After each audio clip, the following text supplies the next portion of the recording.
मार्च के दूसरे हफ्ते में लोकसभा चुनाव की तारीखों का कभी भी ऐलान हो सकता है। तो दिल्ली से एक खबर यह है कि बीजेपी के केंद्रीय चुनाव समिति की आज बैठक है।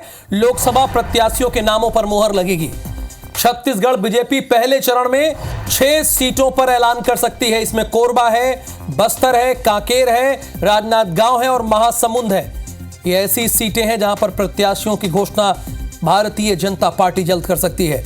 सीएम और बीजेपी के प्रदेश अध्यक्ष संभावित प्रत्याशियों की सूची लेकर दिल्ली गए हैं और खबर यह मिली है कि इन लोकसभा में 3 से 4 नाम सेलेक्ट करके प्रदेश अध्यक्ष और सीएम विष्णुदेव साय गए हैं। अब इसमें से एक नाम पर मोहर कौन लगाएगा? केंद्रीय चुनाव समिति जो भारतीय जनता पार्टी की है वो इस पे मोहर लगाई। केंद्रीय चुनाव कमेटी दुर्ग से विजय बघेल का नाम तय माना जा रहा है। कोरबा से पूर्व राज्यसभा सदस्य सरोज पांडे के नाम की चर्चा है। सरगुजा से सांसद कमल भान सिंह के नाम की चर्चा है। और आज शाम 6 बजे दिल्ली में केंद्रीय चुनाव समिति की बैठक यानी 6A दीनदयाल उपाध्याय मार्ग राष्ट्रीय दफ्तर पर बैठक है। और इस बैठक में देश के प्रधानमंत्री नरेंद्र मोदी भी रहेंगे, गृह मंत्री अमित शाह रहेंगे और इसके साथ जगत प्रकाश नड्डा की अध्यक्षता में यह बैठक होगी। चूंकि अगर बीजेपी दफ्तर में बैठक हो रही है तो वरिष्ठता का क्रमांक जो होगा वो पहले भारतीय जनता पार्टी के अध्यक्ष का होगा। बहरहाल 100 से 120 कैंडिडेट्स की लिस्ट आज जारी हो सकती है। और भारतीय जनता पार्टी ने, आपने देखा था जो 5 राज्यों के चुनाव अभी संपन्न हुए उसमें एक स्ट्रेटजी अपनाई थी। यह नहीं कि चुनाव की तारीखों का ऐलान कर दिया तो कैंडिडेट का ऐलान कर रहे हैं। भारतीय जनता पार्टी पहले ही ऐलान कर दे रही है। तो राजेश मिश्रा जी, क्या इस बार भी 5 राज्यों की तरह देश के चुनाव में भारतीय जनता पार्टी चुनाव की तारीखों से पहले कैंडिडेट का ऐलान कर देगी?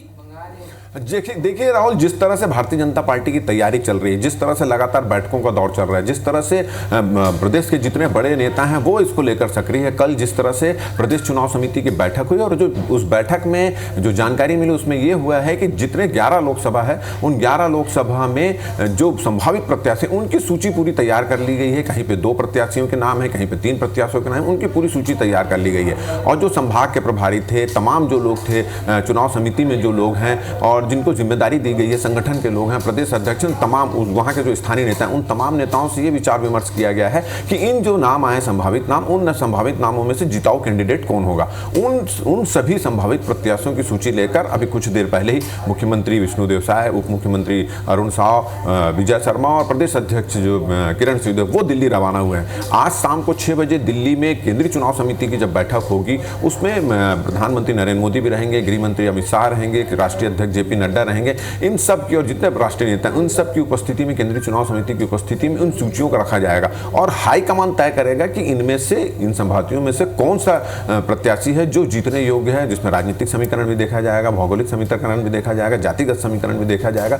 इन तमाम चीजों को देखते हुए सूची जारी कर दी जाएगी। हमको जो जानकारी मिली उसके अनुसार जो कमजोर सीटें हैं जिसमें भारतीय जनता पार्टी ने विधानसभा चुनाव में उनका उतना अच्छा प्रदर्शन नहीं रहा, ऐसी करीब 5 से 6 सीटें हैं जहां पर जो है भारतीय जनता पार्टी अपने प्रत्याशियों की घोषणा कर सकती है, जिसमें कोरबा है, राजनांदगांव है और बस्तर है। ये 3, 4, 5 सीटें हैं जहां पर प्रत्याशी अपनी पहले घोषणा, महासमुंद है, यहां पर प्रत्याशी की घोषणा कर सकती है। तो कुल मिलाकर विधानसभा चुनाव में जिस तरह से भारतीय जनता पार्टी ने आचार संहिता लगने के पहले ही अपनी पहली सूची जारी कर दी थी, तो उससे ऐसी संभावना व्यक्त की जा रही है कि पहली सूची जो है आचार संहिता लगने के पहले घोषित कर दी जाएगी। और पहली क्या, मेरे ख्याल से 11 की 11 सीटों की घोषणा कर देगी भारतीय जनता पार्टी, ऐसा लगता है और ऐसा तय भी माना जा रहा है। अगर हम बात करें कि यहाँ पर संभावित प्रत्याशियों की, तो दुर्ग से विजय बघेल जो हैं, जो वहाँ के सांसद हैं, उनका नाम लगभग तय माना जा रहा है। उसी तरह पूर्व राज्यसभा सदस्य सरोज पांडे हैं, उनको कोरबा से लड़ाया जा सकता है, ऐसे इस बात की चर्चा है। सरगुजा से कमल भान सिंह जो है पूर्व सांसद हैं, उनको लड़ाया जा सकता है। तो नामों पर लगातार विचार विमर्श यहाँ पर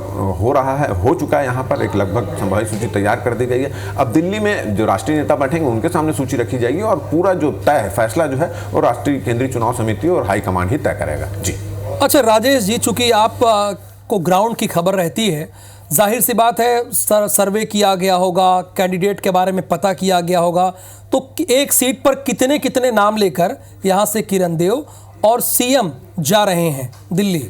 देखिए, जो हमको जानकारी मिली 2 या 3 संभावित नाम हैं जिनकी सूची तैयार की गई है, जिन पर बड़ा विचार विमर्श किया गया, मंथन किया गया। क्लस्टर की जो समिति बनाई गई थी, क्लस्टर के जो प्रभारी थे, संयोजक थे, सह संयोजक थे, उनकी एक पूरी उनसे पूरा राय मशुरा किया गया, स्थानीय लोगों से राय मशुरा किया गया, जातिगत समीकरण का ख्याल रखा गया। इन तमाम चीज़ों को देखकर एक शॉर्ट लिस्ट किया गया और कहीं 3 कहीं 2 ऐसे लोगों की सूची तैयार की दी गई है। अब वो सूची लेकर ये प्रदेश अध्यक्ष चिरंजीव सिंह, मुख्यमंत्री विष्णुदेव साय, दोनों डिप्टी सीएम गए हैं वहाँ पर अब राष्ट्रीय नेता हैं, उनके साथ उनकी बैठक होगी और बैठक के बाद तय किया जाएगा कि कौन से सीट से किसको लड़ाना है। मगर ये माना जा रहा है कि जो 6 सीट, जो कमजोर सीट है, जिसमें विधानसभा में जहाँ पे कमजोर प्रदर्शन रहा भारतीय जनता पार्टी का, उसकी घोषणा पहले कर दी जाएगी। शुक्रिया जानकारी के लिए आपका।